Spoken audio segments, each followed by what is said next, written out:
Salut, bienvenue sur cette vidéo. Merci à ceux qui sont restés abonnés, même si vous êtes peu nombreux, pendant 3 ans. Pendant 3 ans, sans vous barrer. Ça s'appelle de la patience. Franchement, je suis admirative. Merci infiniment. Je fais cette vidéo dans une idée de préparation, mais une préparation simple par rapport à des événements qui pourraient survenir dans nos vies sans pour autant être forcément dramatique.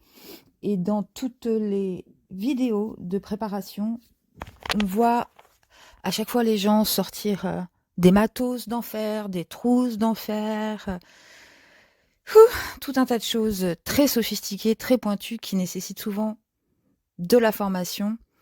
Je voudrais juste utiliser ce moment pour vous rappeler que l'outil numéro 1 que vous allez avoir avec vous en toute situation, c'est vous-même. C'est votre corps, c'est votre tête. Je suis infirmière diplômée d'État, je vais plus être sur le corps pour vous rappeler quelques petites choses qui sont nécessaires avant de prendre quelques dispositions, que ce soit dans un but de pré-peur ou de survivalisme.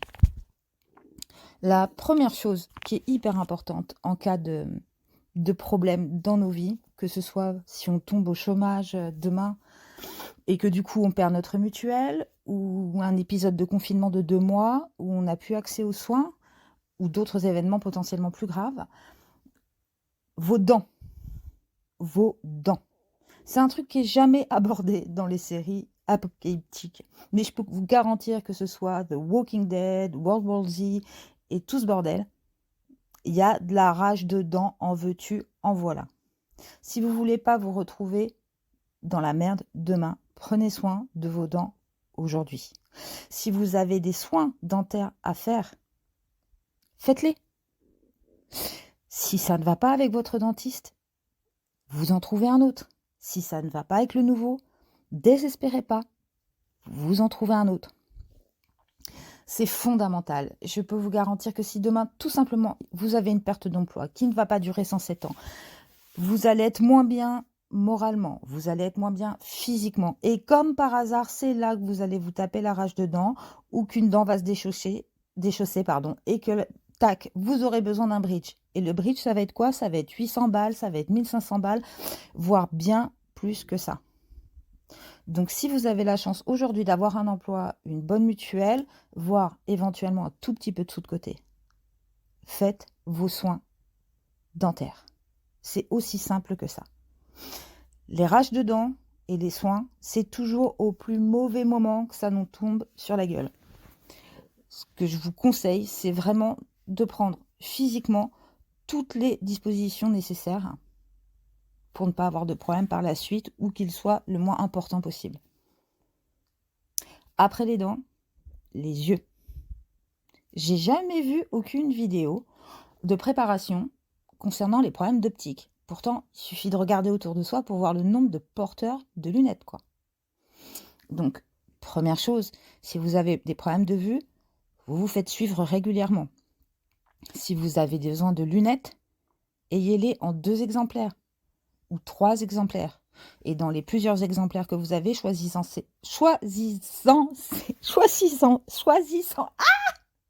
Bon, vous en trouvez un qui est robuste. Merci. Qui est plus costaud que les autres. Voilà. Si vous êtes porteur de lentilles, vous devez impérativement avoir une paire de lunettes de secours. S'il y a une intervention chirurgicale à faire au niveau des yeux, vous prenez bien le temps de réfléchir, vous pesez le pour le contre, vous allez chercher des informations, mais vous le faites. Encore une fois, si vous avez la chance d'avoir un emploi, une mutuelle, d'être affilié à la sécurité sociale, arrêtez d'attendre. Arrêtez d'attendre. Si demain vous avez une merde, il n'y a plus de sous sur votre compte en banque, c'est là que tout va arriver niveau santé. Alors on va pouvoir aider, hein, en France en tout cas, avec certaines aides dont on peut bénéficier. Mais j'ai un scoop pour vous. Le 100%, il n'existe pas. D'accord? C'est un gros fake. Donc, faites les soins tant que vous êtes couverts et ne retardez pas trop. Trouvez le temps. Ça fait chier. On n'a pas envie de se faire soigner les dents. On n'a pas envie de perdre du temps Chez l'ophtalmologue, c'est des rendez-vous à 1 an, à 2 ans. Mais il faut le faire. Il faut le faire, c'est tout. Autre problème qui n'est jamais abordé. Les pieds. Les pieds. Combien d'entre vous ont les pieds à moitié tordus? Combien ont des corps qui récidivent perpétuellement? Faites ce que vous avez à faire pour vos pieds. N'attendez pas que ce soit la merde. Je vais avoir le même discours à chaque fois, point par point, quoi. Dans tous ces trucs apocalyptiques, vous savez ce que les gens ont? Ils ont des rages de dents. La moitié n'y voit plus rien, ils ont plus de lunettes. Ils ont des blessures aux pieds, ils ont des corps qui les font souffrir. Ils chopent la gale, ils chopent des puces, ils chopent des diarrhées. Tout ça, c'est jamais abordé. Et il n'y a pas besoin que ce soit la fin du monde. Encore une fois, il suffit juste d'être au chômage ou d'avoir un problème de santé qui peut tout à fait être guéri, mais qui va affaiblir notre organisme et qui va faire que tous ces petits problèmes adjacents et non urgents vont merder. Les mecs, avec vos gros pieds dégueulasses et vos putains de champignons, vous traitez. Vous voulez vraiment que j'entre dans le détail et que je vous montre des photos de ce que c'est qu'une mycose qui dégénère sur un ongle? C'est monstrueux.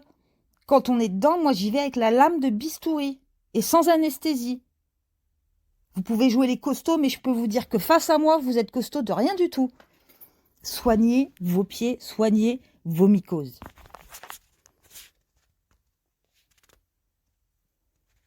On a fait les yeux, on a fait les dents, on a fait les pieds. Je vais parler rapidement de tout ce qui se rapporte à la même problématique qu'on appelle, nous, dans le médical, la chirurgie élective, c'est-à-dire la chirurgie qui est non urgente. Ça va être les problèmes articulaires. Beaucoup de gens vont avoir des problèmes aux genoux, des orteils un petit peu tordus qu'il faudrait redresser pour pouvoir marcher correctement. Les varices, c'est jamais urgent, mais on reporte chaque année. Il y a 10 ans qui s'écoulent. Alors, je ne vais pas m'éterniser sur le sujet des varices, mais une plaie qui tombe pile poil sur une varice, ça ne guérit pas. Bon, en fait, si, ça guérit. Mais ça peut mettre des semaines, voire des mois à guérir. Tout simplement parce que la zone de la varice, la vascularisation, l'irrigation en sang est complètement merdique. Et donc, à partir de là, on se retrouve avec des plaies qui stagnent et qui sont affreuses. Donc, vous pouvez reporter en fonction de vos aléas, mais pas sans 7 ans. Pas sans 7 ans parce que c'est horriblement douloureux quand ça part en vrille. Les problèmes de vue pour la chirurgie élective, j'en ai parlé, mais il y a aussi les problèmes gynéco. Nous, les nanas, on a tendance à décaler, à retarder. C'est pas la peine d'attendre, quoi. Et c'est surtout pas la peine de souffrir pendant des semaines, des mois, des années. Même problème que pour les dentistes, quoi. On a toutes eu de mauvais rapports avec des gynécos, on s'est toutes pris des phrases humiliantes ou vexantes. Ils sont humains, maladroits, voire des fois méchants. Ok, bah on en change. Et si ça va pas, on en trouve encore un autre et on patiente pour les rendez-vous. Les problèmes de hernie, c'est à vous d'évaluer la situation. Mais les hernies abdominales peuvent parfois rester coincées, provoquer des infections. Donc, chirurgie non urgente, pouvant être reportée indéfiniment jusqu'au jour où on a un problème. Canal carpien. Enfin, vous voyez toutes ces petites interventions. Si vous voulez vraiment être prêt avant d'avoir un gun et 1 milliard de réserves alimentaires que vous allez vous faire dépouiller de toute façon, prenez soin de vous. Prenez juste soin de vous. Ceux qui, comme moi, sont à même de lire quelques revues et études scientifiques et sont donc convaincus par l'utilité et le nombre de vies sauvées par les vaccins, vaccinez-vous. Les désensibilisations, les personnes allergiques, n'oubliez pas vos traitements, que ce soit par voie orale, que ce soit pour les problèmes respiratoires, et envisagez une désensibilisation. Mutuelle, sécurité sociale, prise en charge, profitez si vous avez. Et la toute dernière chose que je tiens à dire, parce qu'en fait, beaucoup de gens ne savent pas nager, apprenez à nager. Apprenez à nager, ceux qui ne savent pas. Et tous ceux qui savent et qui voient des gens qui ne savent pas nager, laissez tomber vos vannes à 2 balles. Arrêtez d'être moqueurs.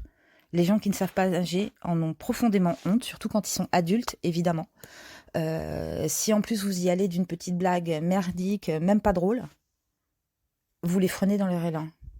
Soyez plutôt un agent motivant. Le problème de la noyade, ça peut se faire venir dans des circonstances totalement inattendues. Et dans nos préparations, au même titre que tous les soins médicaux qui doivent être suivis et apportés, on doit aussi savoir nager. Bonne continuation à tous et bonne préparation.